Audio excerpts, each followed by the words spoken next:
সুপ্রিয় বন্ধুরা, আপনাদের সাথে কিছু কথা বলার জন্য মূলত এই ভিডিওটা তৈরি করা। আপনারা দেখছেন সাম্প্রতিক সময়ে যে চলমান কোটা বিরোধী আন্দোলন চলছে সমগ্র দেশে, শিক্ষার্থী সমাজ কিন্তু উত্তাল। তো আমি যেটা বলতে চাই যে আমরা সবাই কিন্তু সবার জায়গা থেকে কোনো না কোনো শিক্ষার্থী। আমার বয়স হয়তো নেই, আমার এজ প্রায় 36-37, কিন্তু আমাদের পরবর্তী প্রজন্মরা তো আছে, আমাদের সন্তান আছে, আমাদের ছোট ভাই বোন আছে, অনেকেই আছে। তাহলে তাদের ভবিষ্যৎ কি?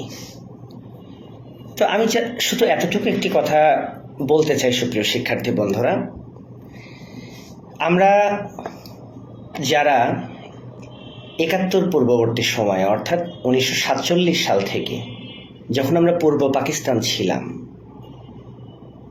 আমরা সংগ্রাম করেছি কিন্তু পাকিস্তানের বৈষম্যের বিরুদ্ধে, পশ্চিম পাকিস্তানের বৈষম্যের বিরুদ্ধে। আমরা বলতাম যে ১০০টা চাকরির ৯৫টা চাকরি পায় পশ্চিমারা, 5টা চাকরি পাই আমরা বলতাম আমাদের এই অঞ্চল থেকে যে রাজস্ব আদায় হয় সে রাজস্ব পশ্চিম পাকিস্তান সরকার পশ্চিম পাকিস্তানে ব্যয় করে। মেজরিটি সিকিভাগ অংশ, মানে মেজরিটি অংশ কিন্তু পশ্চিম পাকিস্তানে ব্যয় করে। তাহলে আমরা 47 সাল থেকে ৭১ সাল পর্যন্ত পাকিস্তানের বৈষম্য নিয়ে কথা বললাম। তাহলে স্বাধীন বাংলাদেশে বঙ্গবন্ধু যে স্বাধীন বাংলাদেশ আমাদের উপহার দিলেন, সেই স্বাধীন বাংলাদেশে কেন বৈষম্য থাকবে? কেন সরকারি নিয়োগে কোটা থাকবে? এটা আমাদের সবার প্রশ্ন এবং এটা আমারও প্রশ্ন। কেন কোটা থাকবে? সুযোগের সমতা থাকবে, সবার ক্ষেত্রে সুযোগ থাকবে, সবাই লেখাপড়া করবে, নিজ যোগ্যতা বলে চাকরি অর্জন করবে। ১০০টা সিটের যদি ৫৬টা সিট কোটার আওতায় থাকে, তাহলে এই যে সাধারণ জনতা তারা কি করবে? এখন আমি যদি বলি যে আমার স্বাধীনতা যুদ্ধের সময় আমার আব্বার বয়স ছিল ৭-৮ বছর, তাহলে আমার আব্বার বয়স যদি তখন ১৭-১৮ হতো, তাহলে হয়তো আমার আব্বা যুদ্ধে যেতে পারতেন বা যুদ্ধ করতেন। কিন্তু আমার আব্বার বয়স তখন, আমি বলতে চেষ্টা করছি যে ৭-৮ বছর। এরকম অসংখ্য শিক্ষার্থী রয়েছে, অনেকের বাবার তখনও জন্মই হয়নি। তাহলে কেন এই বৈষম্য থাকবে? আর এটা যদি থাকে, আচ্ছা আমি মানলাম কোটা থাকলো, কোনো অসুবিধা নাই, আচ্ছা থাক। কিন্তু গতকাল থেকে আরেকটা বিষয় বাংলাদেশে খুব আলোচিত, সেটা হচ্ছে পিএসসির প্রশ্নপত্র কি হয়েছে, ফাঁস হয়েছে। তাহলে যে পিএসসির নিয়োগকে আমরা সবচেয়ে সৎ বলে মনে করতাম, যেখানে কোনো ভোগিচুগি হয় না, সেখানেও বেরিয়ে আসলো এত দুর্নীতি, সেখানেও বেরিয়ে আসলো প্রশ্ন ফাঁস। এই প্রশ্ন ফাঁস কে করেছে, কারা করেছে? পিএসসিরই কর্মকর্তা কর্মচারীরা করেছে। তাহলে আমরা সাধারণ ছাত্ররা কোথায় যেয়ে দাঁড়াবো? একে মাথার উপরে আমাদের কোটা, তারপরে কি? তারপরে এই যে যারা হর্তাকর্তা, তারা দুর্নীতির সাথে জড়িত। আমরা কোথায় গিয়ে দাঁড়াবো? আমার লজ্জা লাগে যে পিএসসি নৈতিকতা সুশাসন থেকে প্রশ্ন করে। এই নৈতিকতা সুশাসন, হ্যাঁ? তাহলে তোমরা প্রশ্ন করছো, তোমরা আমাদেরকে দিয়ে পরীক্ষা দিয়ে নিচ্ছ নৈতিকতা সুশাসন, আর তোমাদের নিজস্ব নৈতিকতা সুশাসনটা কোথায় সেটা একটাবার আমরা ভাবি। কিছু একটা কাণ্ড ঘটলে অনেক কিছু আমরা দেখতে পাচ্ছি। সাম্প্রতিক সময়ে ছাগল কাণ্ডে মতিউর রহমানের নাম চলে আসলো। তো মতিউর রহমানের ছেলে যদি ১৫ লক্ষ টাকা দিয়ে ছাগল না কিনতো, সেটাও আমরা জানতাম না যে মতিউর রহমান এভাবে ফুলে ফেপে উঠেছে। আমি আরেকজন খুব আদর্শবান মানুষ মনে করতাম, ডক্টর বেনজির আহমেদকে, সাবেক পুলিশ প্রধান। তার এত দুর্নীতি, এত ব্যভিচার চলে আসলো সামনে। আমরা সাধারণ মানুষ, আমরা সাধারণ ছাত্ররা হলে থেকে 3 বেলার 1 বেলা 2 বেলা কোনো রকম খেয়ে জীবন ধারণ করি। একটা ছোট্ট ব্রয়লারের টুকরা আমাদের কপালে জোটে।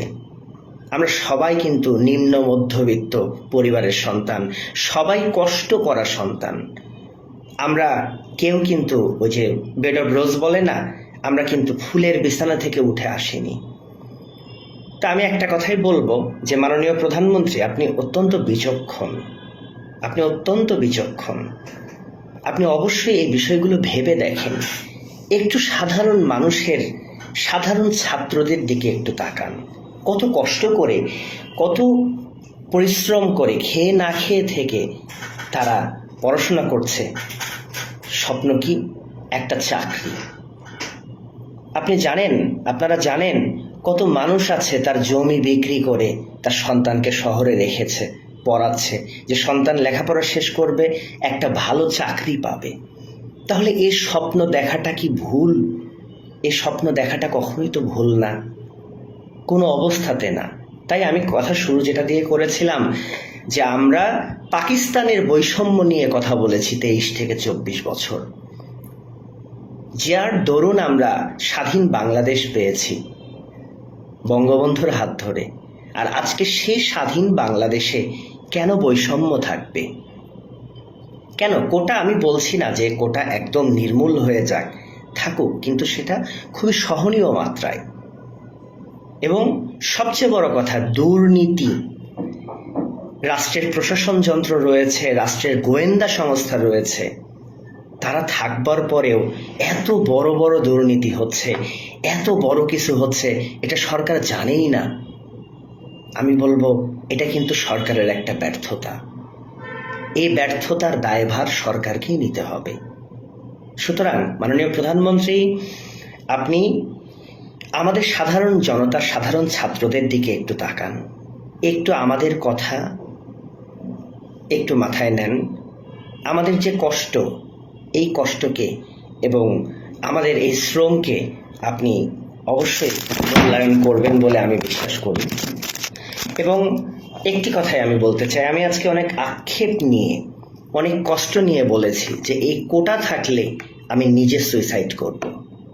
কারণ আমি নিজে শঙ্কিত যে আমাদের পরবর্তী প্রজন্ম, আমাদের সন্তানদের কি হবে, আমাদের সন্তানদের কি হতে চলেছে, তারা কি করবে? এত কষ্ট করে পড়াশোনা করছে, একটা বাচ্চাকে তার মা এত কষ্ট করে লেখাপড়া করাচ্ছে, তার সংসারের পাশাপাশি বাচ্চাকে যে শ্রম দিচ্ছে, কেন দিচ্ছে? বাচ্চার উজ্জ্বল ভবিষ্যতের জন্য। তো সেই উজ্জ্বল ভবিষ্যতেই যদি বাধা থাকে, সেখানে যদি সমতার অভাব থাকে, তাহলে কিন্তু সম্ভব নয়। আজকে দেখুন, সমগ্র বাংলার ছাত্র সমাজ কিন্তু জাগ্রত, সবাই কিন্তু ঘর ছেড়ে, হল ছেড়ে, মেস থেকে বেরিয়ে পড়েছে রাস্তায়। এটা কি শুভকর কোনো কথা? এরাই কিন্তু আগামী দিনের ভবিষ্যৎ, এরাই বাংলাদেশকে চালাবে, এরাই বাংলাদেশকে এগিয়ে নিয়ে যাবে, বঙ্গবন্ধুর স্বপ্ন পূরণ করবে। তাহলে কেন এই বৈষম্য, কেন এই অসহযোগিতা? এটা আমার কাছে প্রশ্ন। তাই আমি খুব আক্ষেপ নিয়ে এই ভিডিওটা তৈরি করলাম, খুব কষ্ট নিয়ে এই ভিডিওটা আমি তৈরি করলাম যে বৈষম্য থেকে বেরিয়ে এসে কেন আমরা স্বাধীন বাংলাদেশে আবার বৈষম্যর শিকার হতে চলেছি, কেন আমরা সেই পাকিস্তান সরকারের পুনরাবৃত্তি করছি।